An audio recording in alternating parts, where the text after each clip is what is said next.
Welcome to What's Happening. My name is Michael Lach, Executive Director of the nonprofit Harwich Conservation Trust, which in partnership with the Brewster Conservation Trust and Dennis Conservation Trust, along with walk leaders Todd, Kelley, and Marcus Hendricks, is offering a unique Native American history and early colonial history walk series in April.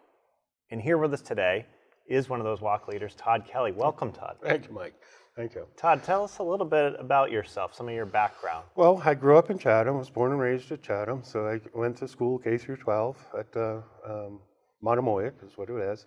And, I come from our family settled here at the Bass River back in the 1600s, so I'm 12th generation, descended from David O'Gilia or O'Keelia, the Irishman. So we got to see things from a little different perspective. And that's a part of family tradition, growing up. But growing up in Chatham, Monomoic we were really adamant about Monomoy. And I would argue that anybody who grew up there automatically knew whose land it was. It wasn't about Nickersons and Eldridges and other settlers. It was that it belonged to the people, to Monomoy. The first people. That was, right. So it was their land. And it was just known in the community. So when we played sports, Nauset was a dreaded, hated enemy. But we were also, it was, whether we knew it as not as kids, it was really more than just regional, it was about the land. So if you went out to Nauset Beach and you were at Chatham, that's North Beach, and it's provincial. But it was really a sense of, no, this is Monomoy country. Nauset country is to the north of Pochie. And so we knew that, even if we didn't know it. But elders in the community knew that, and those stories were passed. And really that's where this all stems from, is from those stories being passed on and belonging to culture. And your line of work is closely connected to land and water. Yes. What is your, yeah, what do you do I'm the park interpreter at Nickerson State Park. This will be my 12th season there. And then I also do this work, which is under the guise of Kelley Trailblazer. This will be my 13th year as Kelley Trailblazer, and they're one and the same, really, as they are. And at Nickerson, I get to do educational programs on natural history and the cultural history of the area and of the park itself. And it's really been quite an opportunity, and the fruition is that these programs have come out of that. Well, it seems like a natural fit to co-lead this this 3-walk series, and one of these future What's Happening programs will have your co-walk leader, Marcus Hendricks, who is of Wampanoag and Nipmuc Native American heritage. He'll join us one of these times. Tell us, Todd, about the first walk coming up on Saturday, April 6th, because it's a series of 3 Saturday walks, each starting at 10, ending at noon, but in 3 different towns, and they follow a story progression. Is that right? That's correct. Yeah. And the story, we're covering a big territory because with the first one, it's the Heron River Valley, and it always goes back to my favorite story about the Cape Cod is that of glacial origins, because it's in the land. The land itself holds the stories. And it's all about water and about fresh water. And for the Heron River Valley, really is, I'm not sure what the number would be, but a good 2/3 of groundwater within the town of Harwich is draining out through that. The Harwich Herring River. Right, is draining out through that corridor. So people were there, and it's hard to imagine, but 10,000 years ago when man and woman came out onto Cape Cod as it was exposed, the ocean was a good 300, 400 feet lower than it is. So fresh water was in the ground, was draining out all around the Cape, and it was actually shaping the landscape. So we were formed by water in the form of ice, plowing and bulldozing, melting and depositing the moraine. And then after the ice went away, the fresh water within the groundwater that's functioning today, was draining out, seeking sea level. So where were the people? They were where those major corridors were, and the Heron River Valley would be one. Man, has been there, really 9,000 years, but 6,000 years of continued occupation within West Harwich on the Heron River Valley. Wow. So you and Marcus will explore the early life ways of those first Native American settlements and the first people. And then the next Saturday, 10 a.m. April 13th, you migrate You migrate north to Brewster, Brewster, and tell us a little bit about right. that walk. So that's still part of that same corridor. It's really quite amazing how the Heron River drains to the south, and then Paynes Creek, Stony Brook drains to the north. And in the middle is the Punkhorn, and one of the names that we think that the Punkhorn was, which is my favorite, is Place Between Great Ponds. Punkhorn is translated a slang to place between great ponds. Very interesting because of the number and nature of those ponds. Right, the largest, Brewster has the largest concentration of big ponds. And again, man was actually at Upper Mill Pond, where we're talking in the Brewster Walk, 9,000 years. Nickerson State Park, Flax Pond, 9,000 years ago, because that's where the water was. And these would have been more nomadic hunter-gatherers, and that's where the rocks are too, because Brewster has all the rocks. So they were making their tools. But by the 3,500 year mark is when they're settling into the woodland period, and this is where culture really starts to coalesce. And so we're over on the other side, the north side, which is Saquatucket at the mouth of a tidal river. So Saquatucket translates roughly to at the mouth of a tidal river. Interesting. Okay. And so really at Saquatucket, where it's called Betty's Curve, that was the community, and that were growing fields. So we're doing at Brewster, it's actually where the community gardens are, so it really ties in where it's still the same, it's still growing fields there in a communal sense. The community gardens on Lower Road, Yes. the community gardens owned and protected by Brewster Conservation Trust. And there's a trail in there as well. That's the one you'll be exploring. And that is. And again, there's fresh water. And the story is the spring thaw, the first people's journey following the water. And that's what we're doing, is that we're following their life ways, because they would have moved. They would have freely moved around. And there would have been established communities like Saquatucket, which was really a community. And they would have been up into the uplands in the wintertime, but this is when they'd be coming out also to the coast, following the heron. Is really when the heron run, this is what it's based on. And so for the first people, their year starts in spring, really. That's the beginning of the year. And this is where the Mishuns get brought up out of the mud, rocks. What is that? What is a The Mishun? Mishuns are the canoes. And they would have sunk them in the water, put rocks in them. In fact, there was one found a couple years back, just that, off the south shore of Boston, Quincy. And so the Mishuns are dugouts of large trees, but the bottoms are very thick. So the sides are thin, and the top is dug out through burning and scraping. But the bottom so it's almost like a self-righting canoe. It doesn't tip over because the bottom is so heavy. So they're actually very seaworthy. Fascinating. And this would have been, again, this tidal, because Paynes Creek is where we have the rising sea level merging with fresh water draining out.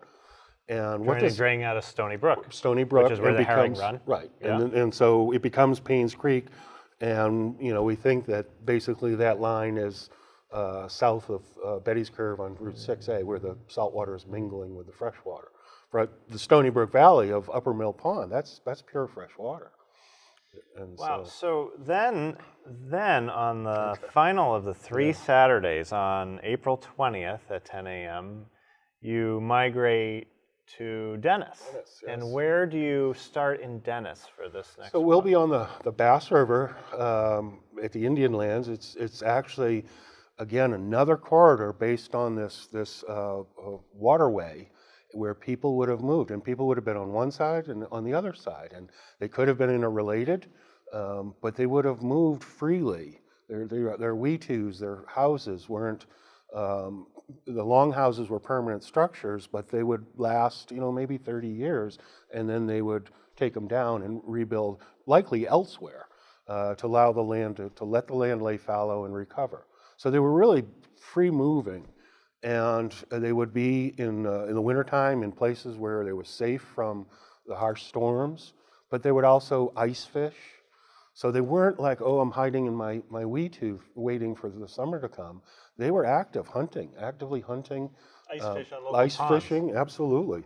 But also hunting game. Because if you wanted pelts for your clothing, you want them in their winter pelts. This is when the pelage is the best on the animals. They're not molting or shedding in the summer. So or the deer have summer coats. And so you're hunting at that time. And then also in the wintertime, it provides a nice cold storage, natural. You don't have to have a refrigerator. So if you're killing large animals and dressing them, you want it to be cold because the meat spoils very quickly if it's warm.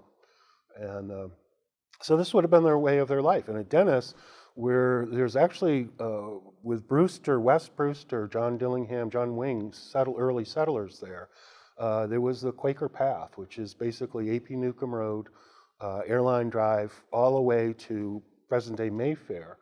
And actually the path would have gone all the way to Bass River Village, so that's South Yarmouth. And in the middle was my family's farm, Kelley Farm. And that's the origin of the Quaker meeting, Yarmouth Quaker meeting. It really starts in the house of John Dillingham, which that house is still there. Right on 6A. 6A. So if you go by, if you're heading west, the southeast corner of that house would have been the parlor, and they would have had meetings in that house. This was after we use the term 1659, but that's when Wings settled. So they weren't in that house meeting quite at that time, but later in the 17th century, 1600s, they would have. And so my ancestors would have been in that house. Isn't that amazing, right? Back in a time, no electricity, dirt roads. You walked. And that was one of the things, growing up in Chatham, we were really adamant. And if you Days to Remember is Joshua Aikens Nickerson, I think it is. And he's very adamant about when he's writing about was that you didn't ride horses. We see westerns where people jump on the horses and ride all over. You didn't do that. The horses were for drawing buckboards, for visitors that were coming. We had a stagecoach from Chatham all the way to Yarmouth before the train made it to the old colony rail to Orleans. Along the same route, probably? Yeah, the rail corridor, sure. Yeah, Queen Anne Road would have been a native trail. That's another thing, is that our roads really follow native trails. The Nauset Trail would have gone all the way from Sagamore Hill, that's Bourne. Sagamore Hill is actually Sandwich, but all the way to Provincetown. Wow. And that's basically 6A. But the trails wouldn't have cut across where the water's seeping out. They would have meandered, because there's a wisdom in that. We want to just get on the road and get straight from here to there. And for them, it's like, no, we're going to go over here because we don't know what's over there. There's life. You're looking for food. You're looking for animals. You're looking for vegetation. And if you just, put your head down, plowing down the trail, you're not paying attention to all of that stuff. So you're missing things. So Route 28, the same on the south side. That would have been native trails from Falmouth through Mashpee, Cotuit, all of that, all the way to Harwich. So Harwich would be, Harwich ports are the old growing fields of the Monomoic country. So the people would have utilized, and so that's why the Europeans used it, because it made sense. So you hear the term Old Kings Highway, it's just, that goes all the way to Florida, US 1 in Florida, but all they did was the Europeans saw a viable trail and they just put the King's name on it, because it was point A to point B. But those would have been part of, like, Eastham, Wellfleet Trail, that's all part of the Nauset Trail, Samoset Road. And all of these place names are so fascinating. Yeah, so it's at a place. These ET endings are being at a place. And that like was Nauset or Samoset. Right, Samoset. Well, he was a man, the name, but right. These Saquatucket is at the place at the mouth of the tidal river. So that's how they spoke, is that the names themselves held such knowledge of the place. It wasn't just a random name, like, oh, this is, I saw a development one, arbor forest, and it's like, yeah, okay, trees. But that wasn't like that. It wasn't random. It was, the going over place, or a place on the other side of the water. Cumberquid, a place on the other side of the water. Pomponesset was calm water, I think, place on the across the water. I'm sorry, I forgot. But those names were held in the land itself, and so the Wampanoag Language Reclamation Program really was able to bring that back. And so if you see the We Still Live Here video, which you can get at your library, it's really quite a touching story about these place names are still here.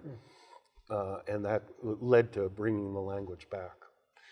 Fascinating. And so folks will have an opportunity to learn more about these different places in Harwich and Brewster and Dennis as part of this Saturday morning 3-walk series, April 6th, April 13th, April 20th. It's $45 per person, whether you attend one walk or all 3. That covers the series. Right, and you can, if you can't make one of them, you can kind of pass the ticket to a friend, as long as you let us know, so we know that they're coming in. So we've worked on this long and hard between you and I to figure out how the best to work this, and that's how it has to work, because. But again, if you can't make a walk, then you can pass the ticket on to a friend or family member. Just let us know. It's been a great walk partnership among the land trusts and you and Marcus.